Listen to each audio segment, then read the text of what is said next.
बारिश होती है, सब अगस्त ऋषि पी जा रहे हैं, सुदर्शन ऊपर ही ऊपर सब जल को सोखते जा रहे हैं। और शेष ने किलेबंदी कर दी और एकदम गोवर्धन की तलहटी के भीतर पानी की बूंद नहीं जा सकती। ब्रजवासियों का पांव भी भीगने नहीं दिया ठाकुर जी ने, महाराज पांव भी नहीं भीगने दिया।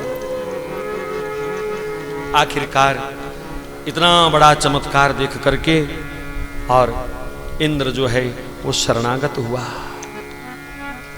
दूर से ही अपने प्राण पालक को देखा, वहीं से दंडवत करते हुए आया। लगता है गिरिराज जी की पहली दंडोती इंद्र ने करी, वहीं से दंडवत करते हुए आया और आकर के घुटनों के बल बैठ गया, हाथ जोड़ करके प्रार्थना करता है, विशुद्ध सत्वम तव धाम शांतम तपोमयम ध्वस्तरजस्तमस्तकम मायामयोऽयं गुण संप्रवाहो ना विद्यते ते ग्रहणानुबंधा। हे प्रभु क्षमा करो, आप रजोगुण तमोगुण से परे शुद्ध सत्वमय हैं, लेकिन आपकी माया का प्रभाव ऐसा है कुछ कि मुझ जैसे जीव उसमें घिर जाते हैं, आपके स्वरूप को पहचान नहीं पाते। प्रभु मेरे साथ भी ऐसा ही हुआ, मैं भी सत्ता के नशे में चूर होकर के आपकी सत्ता को पहचान ना पाया, आपसे बल पा करके आप पर ही उसका प्रयोग करने लग गया। प्रभु क्षमा करो। नमस्तुभ्यं भगवते पुरुषाय महात्मने वासुदेवाय कृष्णाय सात्वतां पतये नमः।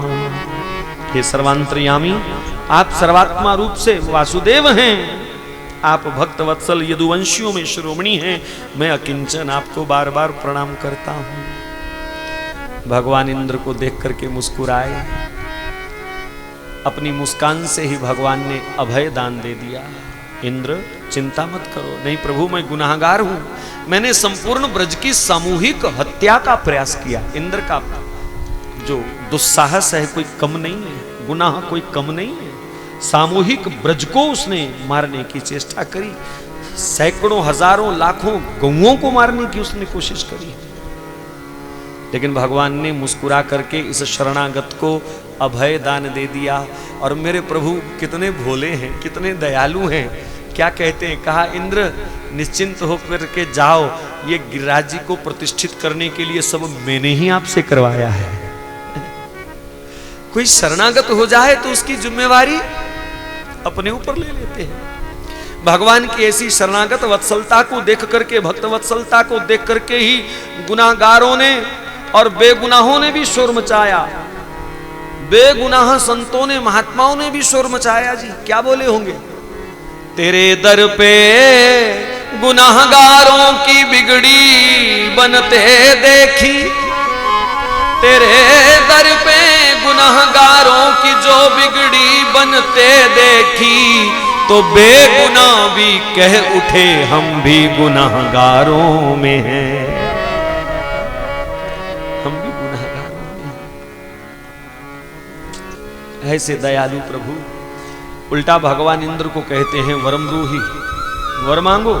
कहा महाराज क्या कर रहे हो? हाँ हाँ वर मांगो, गिरिराज जी की शरण में पहला विदेशी यात्री आया है बाहर से, खाली थोड़ी जाएगा, वर मांगो।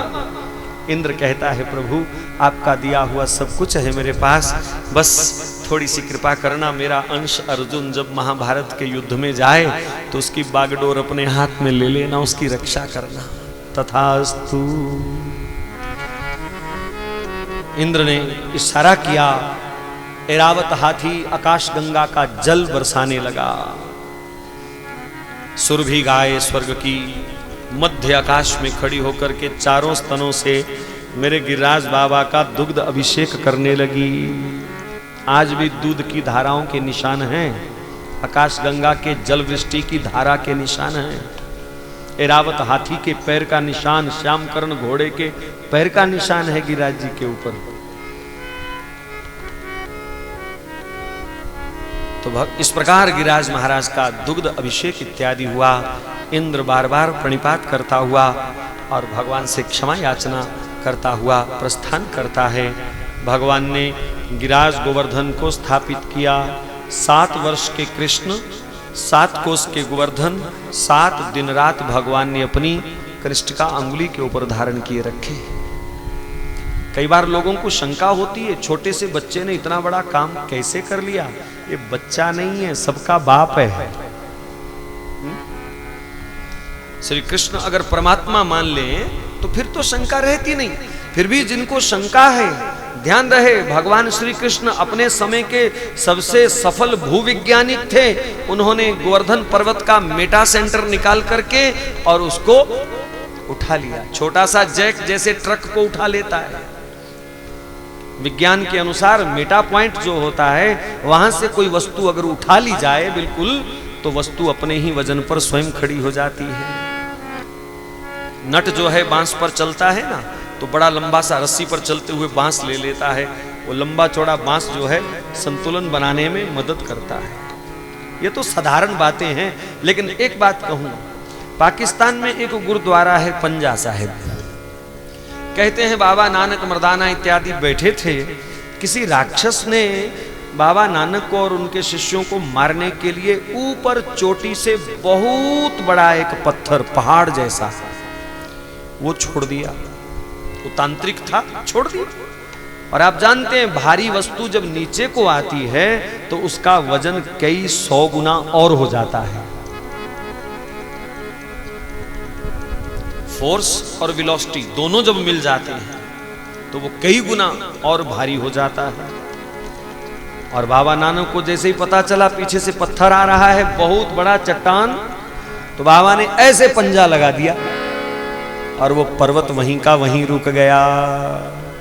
भगवान का नाम लेने वाला संत अगर इतना बड़ा चमत्कार कर सकता है तो क्या भगवान पर्वत नहीं उठा सकते जी? बोलो गिराज धरन की जय। ये मेरे प्रभु की कृपा है। ग्वाल बाल भगवान श्री कृष्ण की जय हो, जय हो, हमारे सखा की जय हो। श्री कृष्ण को उठा करके कंधों पर झूमने लगे। कितना आज कितना वो गर्व महसूस कर रहे हैं, हमारे कान्हा ने कितना बड़ा काम किया जी, कितना बड़ा काम किया। अरे अपने गांव का कोई लड़का कबड्डी का मैच जीत के आए तो सारे गांव को खुशी होती है ना। तो भगवान ने तो बहुत बड़ा ये मैच जीता है आज इंद्र के साथ। लेकिन ग्वाल बाल व्यंग करने लगे। कहा कृष्ण एक बात बताओ यार, तेरे अंदर कोई जादू है क्या? बोले क्या हुआ? बोले कई बार कबड्डी खेलते खेलते, कुश्ती करते करते 4 बार अगर तुमने हराया हमको तो एक आध बार हमने भी तो तुम्हें पटकनी दी थी। कभी कभी युद्ध कुश्ती में आप हमसे हार जाते थे दंगल में, लेकिन आज इतना बाहुबल, जोर कहां से आया, बल कहां से आया? ये गोवर्धन कैसे उठ गया? जैसे पूछा गया, भगवान ने सारा श्रेय भार जो है वो अपने भक्तों को दे दिया। कहा गोवर्धन मैंने थोड़ी उठाया था। बोले फिर? कहा कछु माखन को बल बढ़ियो। ये गोपिकाओं के घरों में घुस घुस करके जो माखन जो खाया था मैंने, कछु माखन को बल बढ़ियो तो कछु गोपन करी सहाय। ग्वाल बालो तुम्हारी लाठी भी तो लगी थी, 4 आना हिस्सा दे दिया गोपिकाओं के माखन को, 4 आना हिस्सा दे दिया ग्वालों की लाठी को, और बाकी जो बचा श्री राधा जू की कृपा ते गोवर्धन लियो उठाए। श्री किशोरी जू की कृपा ते गोवर्धन लियो उठाए। मेरी लाडली सरकार का रुख इधर था, उनकी कृपा हो गई। वृंदावन में एक बार विद्वान संतों में बहस छिड़ी। प्रश्न उठा कि गोवर्धन कैसे उठा, गोवर्धन कैसे उठा। इस मुद्दे पर बहुत चर्चा हुई और सबसे अंत में एक महापुरुष का तर्क जो है सबने स्वीकार किया। वो क्या कहते हैं? कहा जब भगवान ने गोवर्धन उठाया तो ऐसे बाईं ओर श्री किशोरी जी खड़ी थी। किधर? बाईं ओर। ध्यान रहे, बाकी दुनिया के जितने देवता हैं वो दाईं ओर हों तो कृपा करते हैं, श्री किशोरी जी वाम होने पर भी कृपा करती हैं। क्यों जी? वाम होने पर भी देवता, वाम देवता का वाम होना अच्छा नहीं माना जाता, लेकिन किशोरी जी तो वाम होने पर भी कृपा करती हैं।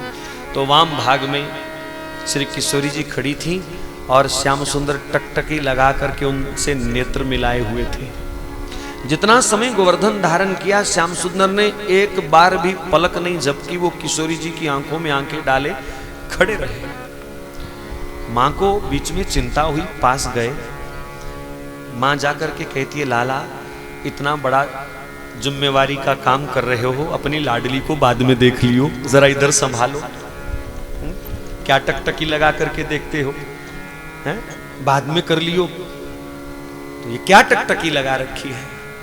श्याम सुंदर कहते हैं, मां ये टकटकी तो लगी रहेगी। बार बार कहने पर भी श्याम सुंदर ने